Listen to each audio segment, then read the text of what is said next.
Olá, boa noite, professor. Já vamos entrando assim, né? Boa noite. Boa noite. Já estamos ao vivo, né? Vamos a mais um quadro aí, a gente esperando as pessoas que foram convidadas para participar do nosso quadro durante essa semana, com um tema sempre polêmico, né? Um tema que aí está sempre nas salas de bate-papo dos professores, agora digital, tá? Que é um tema aí que a gente conversou durante a semana e achou interessante para trazer para vocês aqui de todo o Brasil, no quadro Papo de Professor de Norte a Sul. E qual é o tema aí, professor? Não sei.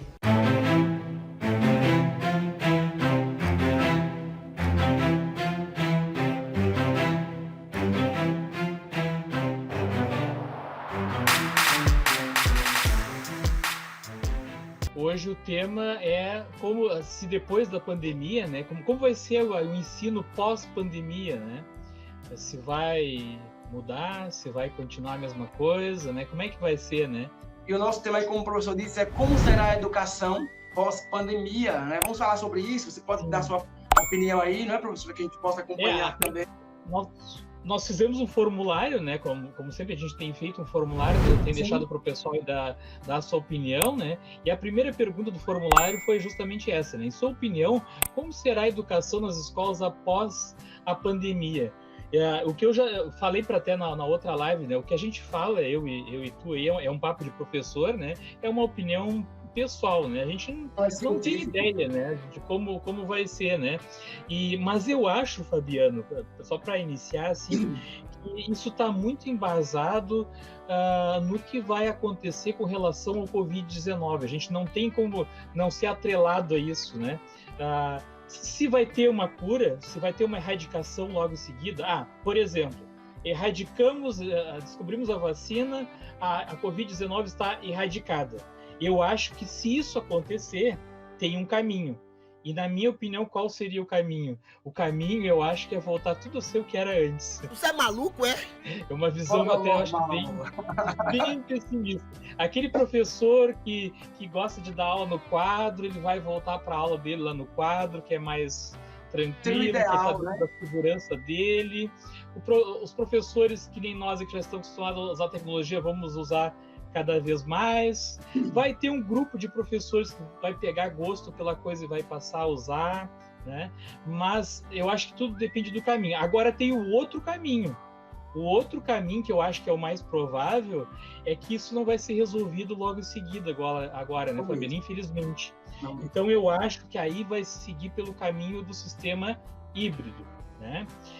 Então vai ser o quê? De uma forma ou de outra vai ser uma questão meio obrigatória, né? Porque eu acho assim, de tanto em tanto tempo as professoras e alunos vão ter que se recolher, fazer as aulas à distância, volta de novo, a coisa acalmou, continua, né? Então vai ser uma coisa meio que obrigatória, porque na minha ideia, se não for obrigatório, as pessoas que não gostam não vão usar. É verdade. Meus 20 anos de magistério me dizem isso, que esse pessoal vai voltar ao normal.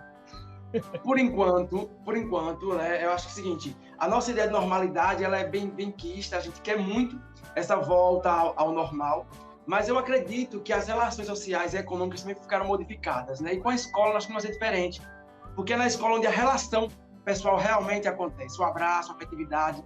Eu acho que, inicialmente, pós-pandemia, a nossa relação não será a mesma, mas uma coisa que você colocou aí e que realmente pode ser, é um fato, é o ensino.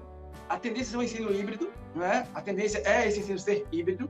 A tendência é o professor ter pegado uma experiência junto nesse momento com a pandemia, né? A pandemia trouxe para nós aquele lado de nos obrigou a ter mais uma arma, mais um caminho, mais uma carta na mão, que é a tecnologia. Então, quando você diz assim, olha, em nosso retorno, alguns professores poderão voltar ao normal, sua vida de quadro, outros poderão pegar gosto pela tecnologia, eu acho que é um ponto importante, certo? A gente já comentou sobre isso aqui. A pandemia trouxe para nós o uso da tecnologia como uma ferramenta quase que oficial. Imagine a educação agora sem a tecnologia mínima. No mínimo o WhatsApp, por exemplo. Né? Nós estaríamos vivendo um caos. Nós estaríamos realmente parados. Se essa pandemia fosse há 5 anos, nós estaríamos como? Sem o stream, por exemplo. E sem as possibilidades de fazer uma chamada de vídeo através do WhatsApp. Ou até mesmo sem o Meet. Então, nós estaremos realmente parados. Então, eu acredito que realmente as relações sociais e econômicas mudarão, né, pós-pandemia, e na escola não será diferente. Até mesmo nosso ensaio, né? A gente já ensaiou voltar, alguns estados já ensaiaram, mas viram aí que realmente não é o caminho ou não é o momento. Uma coisa que você colocou aí, que foi muito bem colocada, vai depender da vacina. Porque caso essa vacinação não venha, nós teremos um novo normal. Né? Nós teremos que fazer um novo normal, criar um novo normal. Essa aula híbrida, que é uma tendência, porque eu acredito que seja um momento de nós estamos num momento de ressignificação, reinvenção, reformulação de estudos, de prática pedagógica. Se for resolvida essa situação rapidamente, eu acredito que a grande maioria, isso não dá para generalizar, tem muitos professores que estão pegando gosto pelo uso da tecnologia em suas aulas, né? Uma grande parte, mas a grande maioria que foi obrigado, que nem tu falou, usou o termo aí, foi obrigado, né, a usar. Não obrigado até pelos governos, não. Obrigado pela situação, né? Pela situação. Né? Mas se for resolvida essa situação, assim, definitivamente, né? Não tem mais risco, tomou vacina, todo mundo pode voltar para a sala de aula normal. Eu acredito que uma grande parte vai voltar a usar o quadro normalmente, lá da sua aula no quadro, né? Porque assim, o que acontece? A tecnologia, ela gera uma segurança, porque ela tem uma coisa que tu não sabe exatamente o que vai acontecer, tem os imprevistos. Tá dando uma aula ali, pode, né? Tá usando o DataShow, por exemplo, pode faltar a luz, né? Acontece. Tá usando a internet, pode ficar sem internet. Ou o computador deu um problema bem na hora, o slide não abre, né? O formulário tinha que estava enviando as respostas para ti e não tá, né? Então, quem gosta de usar tecnologias já sabe que isso acontece, né? Já sabe que acontece e faz parte da técnica, né? Faz parte e não tem medo de que isso aconteça, né, Fabiano? Não tem. Aconteceu, é normal, tu vai resolver de um jeito ou de outro, né? Mas as pessoas que estão, de repente, iniciando agora e que não gostam muito, né, que preferem a aula mais tradicional, elas, na primeira situação de que, não deu certo, não, aí eu não vou arriscar de novo. Já desistem. Já olham com um olhar dizendo assim, o meu quadro não me dá esse trabalho, a minha folha em branco também não me dá esse trabalho, eu não preciso aprender esse novo, mas eu sempre digo aos professores o seguinte, é importante estar antenado, plugado, com o que nós chamamos hoje, professor, de alfabetização midiática informacional. Nós temos que nós aqui alfabetizamos. Nós não sabíamos usar o stream, por exemplo, quando ele surgiu, mas fomos atrás, né? Por uma questão de querer, em alguns momentos, a gente não pode esperar que os cursos venham, né? Então, parte muito da sua auto-vontade nesse sentido, porque quando você não quer, podem oferecer grátis, você não quer e está acabado. Tá? Mas eu acredito que a tecnologia ocupou um espaço de centralidade hoje. Já imaginou a sua aula agora voltar totalmente para o quadro, página 45, 46, 47, o tempo inteiro? Eu acho que até mesmo o professor mais radical que apoia o tradicionalismo, que eu também concordo, eu sou filho do tradicionalismo, eu acredito que ele vai hoje, no mínimo, utilizar o WhatsApp, que é a tecnologia mínima, para deixar a aula dele um tanto quanto mais atrativa, se é assim que pode se dizer, né? Tu falou das lives ali, né, Fabiano? Tu vê como a tecnologia, ela é uma coisa muito dinâmica. E assim, o professor que vai resolver usar a tecnologia nas suas aulas, ele também tem que ter um pensamento assim, que ele tem que estar sempre se reciclando. Nós agora estamos tendo letramento digital aqui no Rio Grande do Sul, e hoje mesmo eu estava assistindo uma aula ali do professor, e ele estava ensinando algumas coisas ali sobre slides e tal no Google, né? E o que no Google Slides, e o que acontece? O que tu aprende hoje, daqui a um ano, pode ter várias outras funções novas, porque é muito dinâmico. A Google mesmo está sempre renovando e criando funcionalidades. Quando você quer fazer essa capacitação, por exemplo, você não perde o conhecimento, você se torna mais curioso, quer aperfeiçoar, quer ficar melhor. Eu digo isso por mim. Eu não usava o cenário digital. Eu fui, eu estudei sozinho, fiz vários cursos sozinho, atrás desse cenário digital, não sabia que tinha como usar o Chroma Key, e com o tempo eu aprendi. Hoje eu já quero usar o Chroma Key, estou buscando outras coisas mais modernas. Eu acredito que é o primeiro passo que deva ser dado, né? Agora sim, pós-pandemia, eu tenho quase certeza que alguns professores irão continuar utilizando a tecnologia como recurso diante da centralidade que ela ocupa nesse momento, mesmo com a dificuldade que ele tem em aprender essa nova tecnologia por não ser um nativo dela. Por exemplo, o professor que passou a usar o Google Meet agora, começou a dar aula pelo Meet, né? Ele vai cada aula que passa, ele vai pegar mais segurança em usar aquele aplicativo. Então, quando, né, voltar a talvez o novo normal, talvez ele pense assim, mas eu gostei de dar aula usando aquele recurso ali.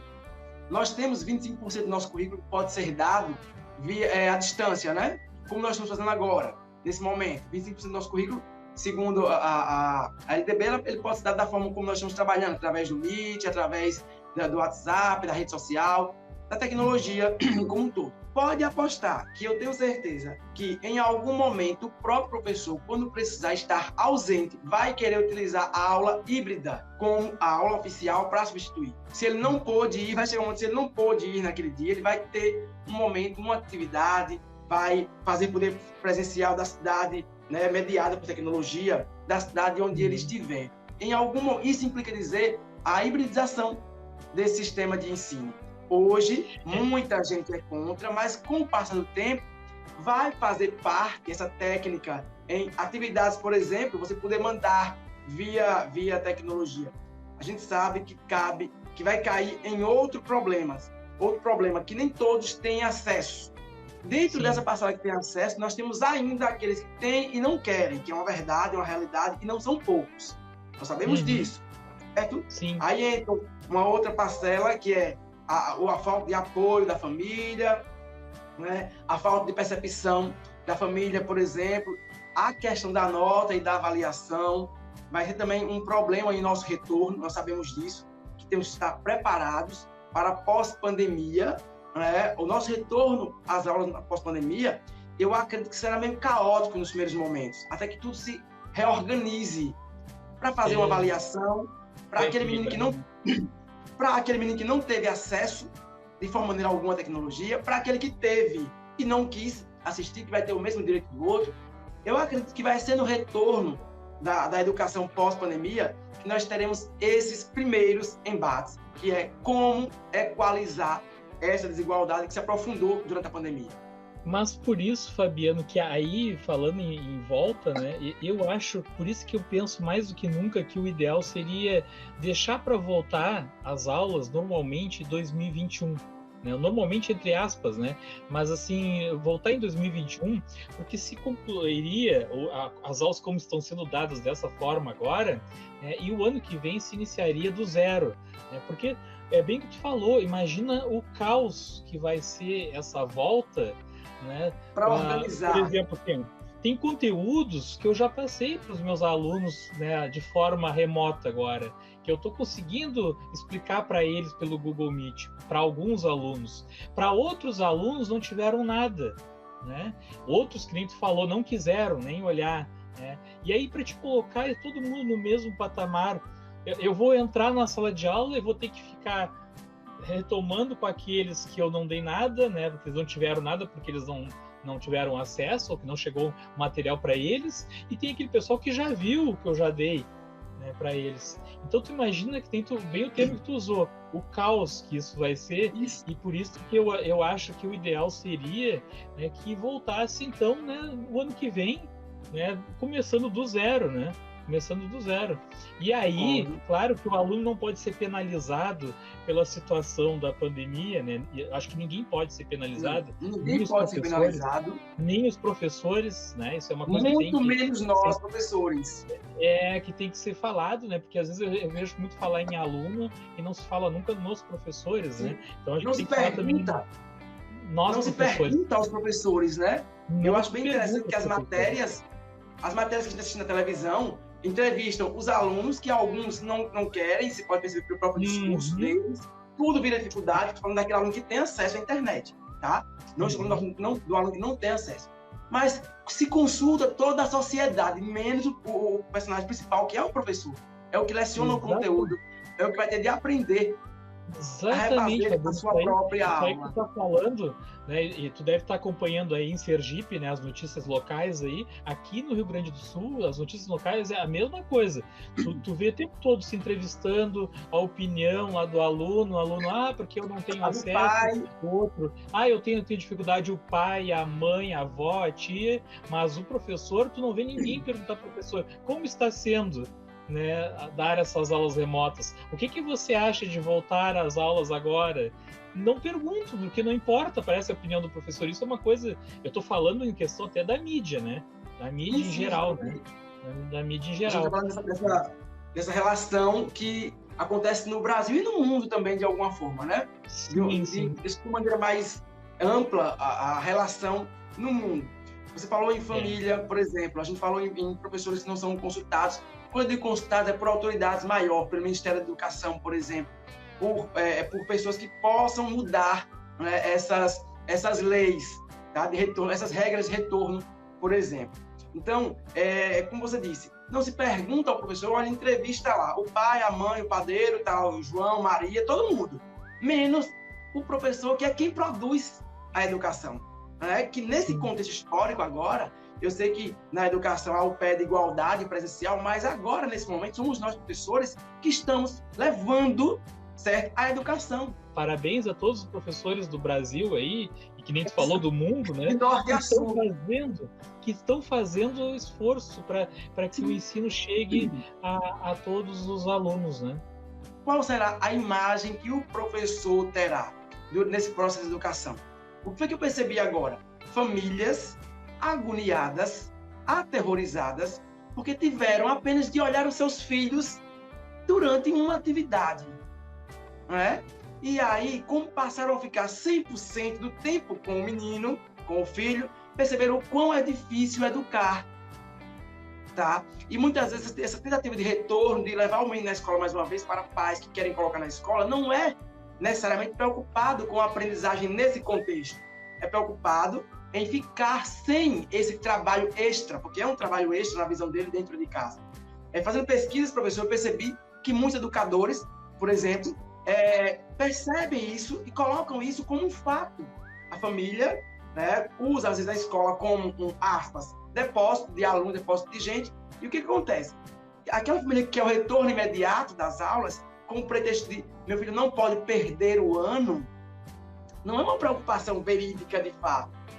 Porque, olha, perder um ano, perder um ano, né, letivo, existem meios e caminhos para esse ano ser retomado, basta o querer do filho.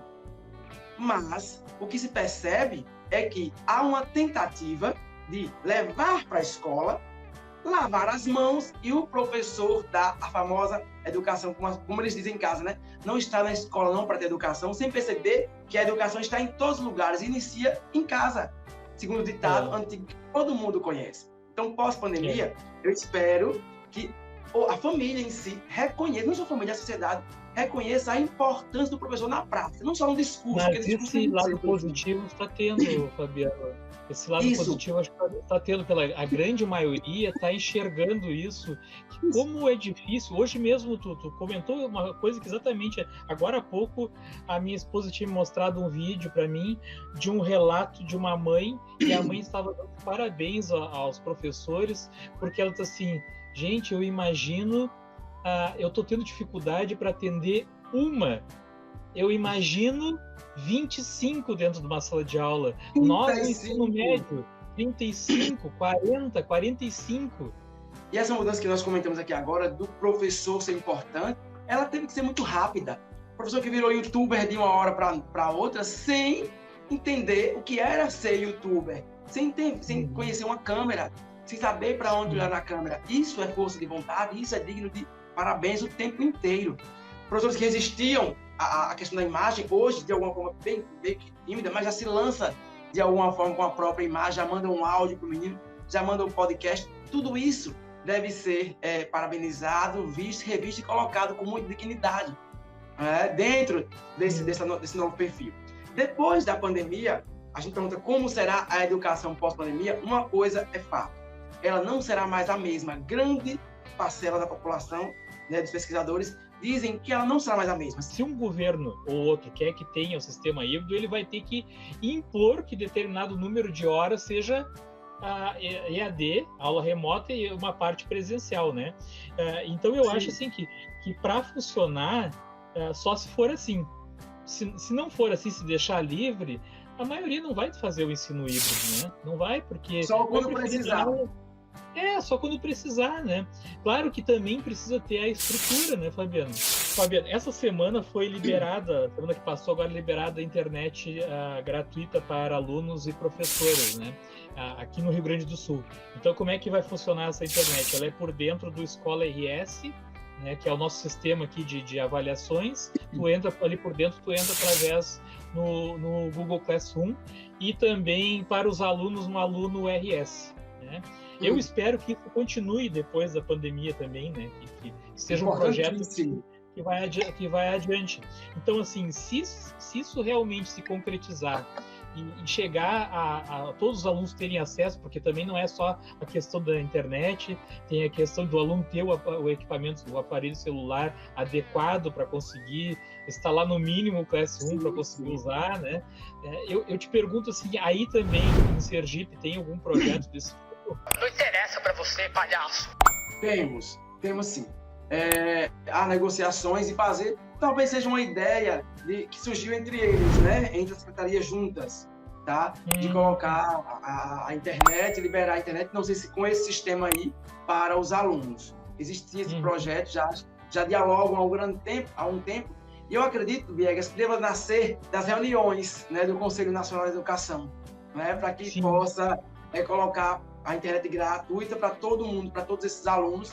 Assim, se seguir os mesmos moldes daqui, aqui está sendo assim, ó, é por dentro do aplicativo Escola RS, Escola Aluno, tá? Então ele entra no Classroom. Lá dentro do Classroom, ele vai conseguir, por exemplo, olhar um vídeo do YouTube, lá por dentro, um link. Ele acessa um link, por exemplo, assim, eu disponibilizei o link do meu canal.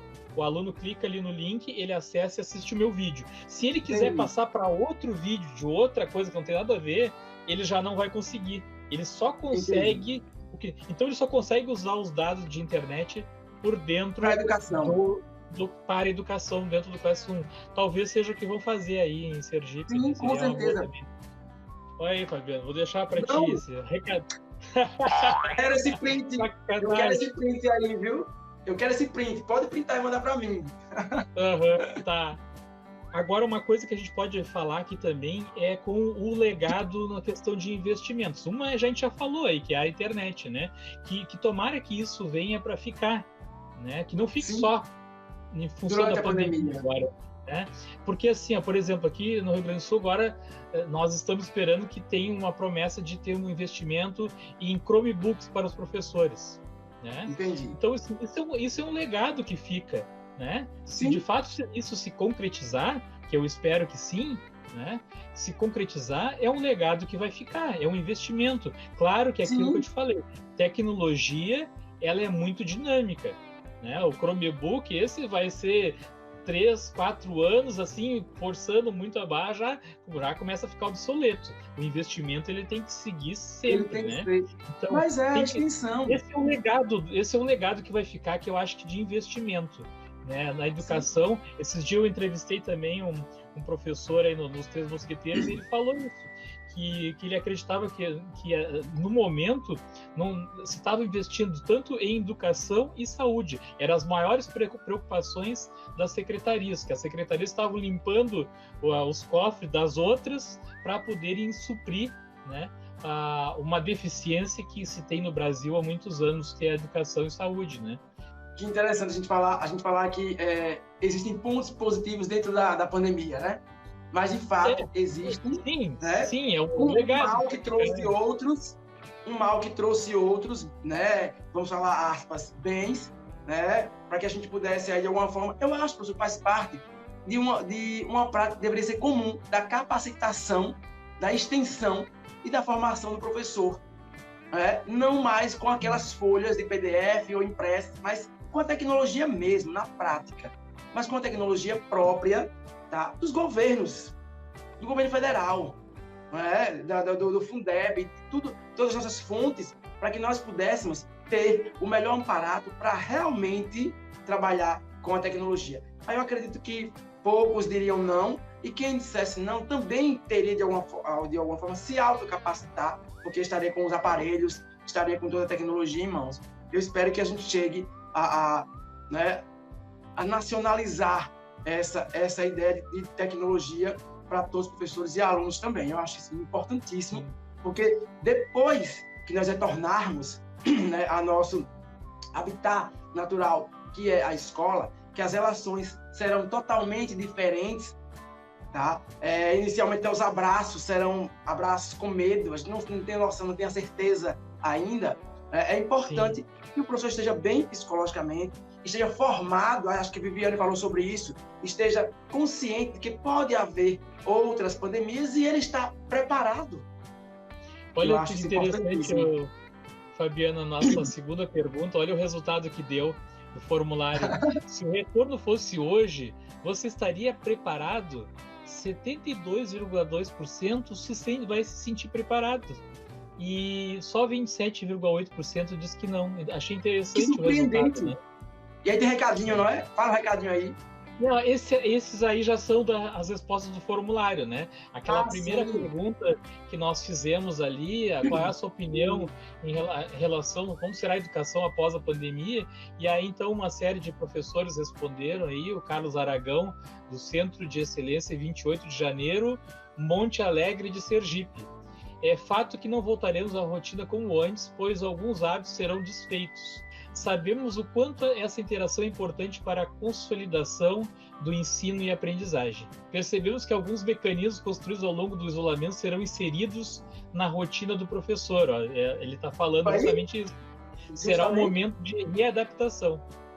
Espera-se que essa volta da gente, esse tempo afastado, fala-se muito nisso, Viegas. Seja uma escola mais humanizada, que os alunos estejam, aspas, melhores, professores de alguma forma também mais afetivos. Espera-se, né? Eu costumo dizer o seguinte, vou pegar a sua linha de raciocínio. Eu acredito que quem era bom continuou bom e quem era ruim vai continuar ruim depois da pandemia.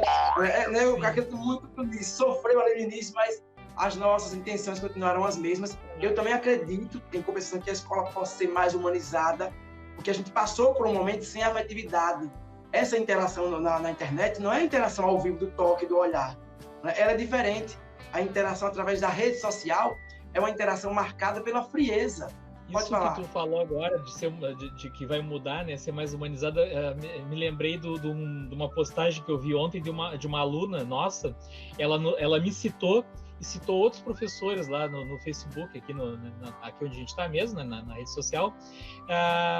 Ela citou e ela colocou um texto assim que ela nunca imaginou que ela fosse sentir tanta saudade dos colegas, dos professores e da escola, que muitas vezes eles lamentam que tem que ir para a aula, tem que levantar cedo, tem que ficar dentro da sala de aula sentado lá, e ela diz assim que ela nunca imaginou que ela fosse sentir tanta saudade, tanta falta da escola. Que ela já tinha esse sentimento. Por quê? Por causa da rotina cotidiana. Vou ter que levantar, vou ter que ir para a escola. E hoje aí ela consegue admitir isso. É bom. É o lado da escola mais humanizada que o professor falou aí para a gente. Comentário aqui, do Estado, o Estado está investindo tanto em tecnologia, formações para quê? Para futuramente tudo para o buraco, seria uma lástima. Isso aí eu concordo também com a Viviane, que eu acho assim, que seria um investimento, um dinheiro colocado fora, né? Ter toda essa formação que a gente está tendo aqui, o letramento digital, o investimento com o Google Classroom, se não fosse aproveitado depois, né? Então, até porque a gente começou a usar oficialmente mesmo agora, há um mês e pouco atrás, né? Então eu acredito, e até por isso que eu acho que não deveria voltar a aula agora, porque já que se gastou todo esse investimento agora, que a gente levasse isso até o final do ano usando, né, essas ferramentas da Google aí que a gente já está usando, né? E aí o ano que vem se retomaria com o sistema híbrido, né? Então eu também penso que nem tu, Viane, eu acho que se fizesse todo esse gasto, né, algum gasto se fez, né? E eu acredito que seja grande, né? Então, ser aproveitado, né? Tem que ser mais, usufruir mais disso, né? Eu sei que de repente a gente vai ser vaiado, né? Mas eu tenho que falar, eu falo, né? Mas eu acho assim, ó, que poderia ter essa escolha. Professores que optarem por dar aula mais com aulas remotas, né? E alunos também. Eu tenho um exemplo do meu filho aqui em casa, que eu já comentei em várias lives aí, que ele é meu aluno, e ele sempre diz assim para mim: pai, se eu tivesse escolha de estudar à distância, eu continuaria assim. Para ele, por ele, tá ótimo, assim, entendeu? Então eu acho que poderia haver essa escolha. Ó, o aluno que gosta de ter ou não tem como ter a aula à distância, vai ter aula à distância. O aluno que quer ter só aula remota, vai ter só aula remota, ou o híbrido. Eu acho que poderia haver dentro do curso essas escolhas. Né? Eu até concordo. Não sei se a gente está viajando muito nesse pensamento, mas eu acho que seria legal se tivesse esse poder de escolha, né? Tanto o professor quanto o aluno. Vou falar o que eu penso, né, sobre isso. É bacana, concordo que deveria ter essa possibilidade em alguns momentos, ou então ser uma regra, né? De repente, o concurso já para isso, tá? Fica aí a ideia. Mas uma coisa que eu pensei é o seguinte: tudo é uma questão de cultura. Não dá certo a priori, olhando agora, porque o nosso aluno, como geral, não tem a cultura. Falta o hábito. Talvez dê certo na Irlanda, dê certo na Inglaterra, porque o pai tem uma outra estrutura familiar e acompanha o filho, e de fato funciona mesmo. Mas aqui no Brasil, se a gente já está presencialmente, tem essas dificuldades, quantos meninos seriam iguais ao seu filho para fazer atividade sozinho ou chamar você só de vez em quando? Muitos diriam que não. Então, eu acredito que seja uma questão de cultura. De repente, um dia pode funcionar muito bem. Isso que você está falando, Fabiano, eu tenho um exemplo prático disso. Quando eu comecei eu já comentei aqui já na outra live, né, que eu dou as minhas aulas pelo DataShow, né, eu tenho todos os slides prontos, com as aulas detalhadas ali, e quando eu comecei a fazer isso, há uns 10 anos atrás já, mais de 10 anos atrás, tinha uma resistência enorme, porque, por exemplo, assim, era só eu que usava. Né? Então, principalmente no curso técnico, eu tinha muito aluno até mais velho que eu, cabelo branco. Até tem aluno que resiste, né? Alunos que negavam a você. Assim não é aula, a aula é no quadro. Parada chata. A aula é no quadro ali com giz. Né? Hoje eu não tenho essa dificuldade, Fabiano, porque assim, não é só eu que uso o DataShow para dar aula, tem outros professores que usam também, então eu não tenho essa resistência. Então é bem o que tu falou, é uma questão de cultura. De se acostumando com o tempo, né? É uma questão de alguém fazer primeiro e apanhar primeiro. E provar que serve. Já cheguei a comentar com você, já fui despedido por usar tecnologia em sala de aula em 2009, 2010. Despedido por este motivo. Por usar tecnologia e por me negar a dar aula. Isso. Por me negar a dar aula em linha reta, um atrás do outro, eu não podia fazer círculos. Então eu tive de quebrar esse tradicionalismo. Né? De forma... Claro, o primeiro sempre apanha, é criticado, tem seu profissionalismo negado muitas vezes pelo próprio colega. Hoje eles querem te contratar porque tu usa tecnologia. Hoje eu recebo os convites para voltar, entendeu? A situação, alguns são negados, outros realmente a agenda não permite. Mas aí eu lembro que em 2010, por exemplo, eu era proibido de dar aula em círculo, porque eu queria dar aula em círculo. Tá? Eu era proibido de usar um DataShow todos os dias, porque era inovação e teria que ser de vez em quando para uma aula diferente. Você deve ter passado por isso aí. E quando você dava aula no DataShow, era brincadeira. O aluno via aquilo como uma brincadeira, via como cinema, via como algo que não era, na verdade, a aula. Inclusive, o próprio aluno negava aquela aula. Dizia assim, ele brincou na sala, estava brincando, colocou um DataShow lá. Então, há uma cultura muito forte. Esse tipo de cultura, professor, de pedagogia do Freinet. O que é a pedagogia de Freinet? É o aluno que tem a habilidade, a capacidade de escolher a disciplina, a hora em que ele pode estudar, e o professor é um mediador. Então, nós, por exemplo, daríamos aí as possibilidades, você daria os assuntos de matemática, e ele escolheria o assunto que ele quisesse estudar, sozinho, e chamaria você em alguma rede social, em algum instrumento tecnológico, para tirar essa dúvida. Seria uma adaptação da teoria de Freinet. O Freinet faz em sala de aula, né? Estudou em sala de aula, a teoria dele. Mas por quê? É a chamada autogestão. ele teria de gerir o próprio tempo de estudos dele. É aí que entra a nossa cultura de não ter esse tempo de estudo para que o aluno venha gerenciar esse tempo, né? Essa autonomia, essa gestão dele, dizer o seguinte, olha, agora a gente está química, amanhã é física. Por isso que eu falei em ausência dessa cultura. Então, se algum dia de fato nós colocarmos, quem sabe não funcione. Né? Mas, a priori, para amanhã, a gente está vendo aí, através das redes sociais, da nossa tentativa, que não funciona muitas vezes. Que eles utilizam vários artifícios para dizer que não conseguiram mandar a atividade que a gente pediu, né? A gente sabe disso. Porque os alunos comentam com a gente, né? Um dia um aluno falou para mim que uma colega falou que eu não sabia dar aula do quadro. Aí eu disse para o aluno assim, não, eu não dei aula, a minha aula a vida toda com o Datashow. Eu, durante os 14, 15 anos, eu dei aula usando o quadro. Né? É uma opção minha agora usar o Datashow. Mas não se tiver, por exemplo, tiver que dar aula. Eu tenho videoaulas, Fabiano, só para concluir para ti, eu tenho videoaulas agora, feitas por mim agora, que eu posto lá no meu canal no YouTube, que eu faço no quadro. Só que eu faço? Eu tenho meu quadro lá, naquele estúdio que eu te mostrei, né? Eu dou aula no quadro lá, gravo, posto no YouTube. É uma aula no quadro, só que eu gravei, né? Então, assim, não é por isso, é uma questão de escolha. Que nem eu digo para eles assim, a minha letra é muito feia, né? Se eu fizer no Datashow, vocês vão entender. Se eu escrever, vocês não vão entender. No meu caso, por exemplo, eu opto por não dar aula acompanhando o livro. O aluno tem um livro, eu sei o conteúdo, que página é 44, 46, olha, o romantismo aí, isso, mas aí a gente é criticado, porque algumas pessoas assim, ele parou em que página? Ele está em que tópico? Que frase ele está? Né? Então, as pessoas às vezes confundem, né, essa didática do página 145 com a única forma, tá ok? De que o professor realmente está dando aula. Quem bate na gente não é o senhorzinho da esquina. Quem bate na gente somos nós mesmos.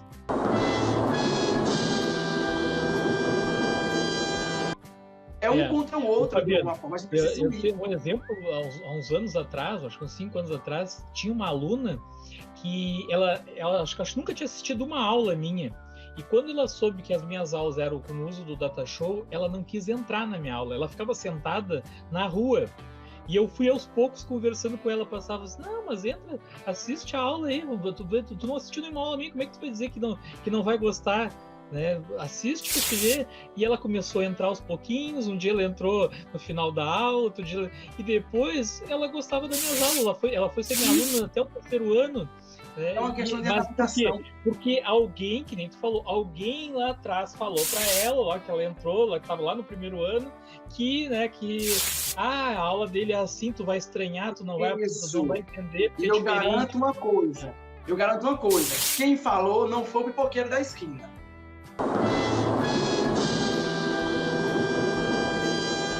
Sim. Quem falou não foi o rapazinho, o jardineiro da escola. Quem falou está bem próximo da gente, é igual a gente, então a gente tem que ter muito cuidado com relação a isso aí.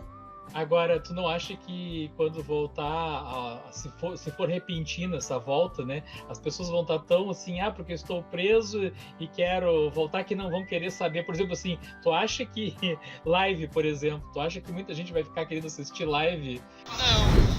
Porque assim, nós que trabalhamos com isso já há algum tempo, tu sabe que as lives não são de agora, né, Fabiano? Tu já fazia live no Instagram, tuas aulas, e eu já fazia live no YouTube, eu já tinha feito, não tanto quanto agora. A gente só profissionalizou, né?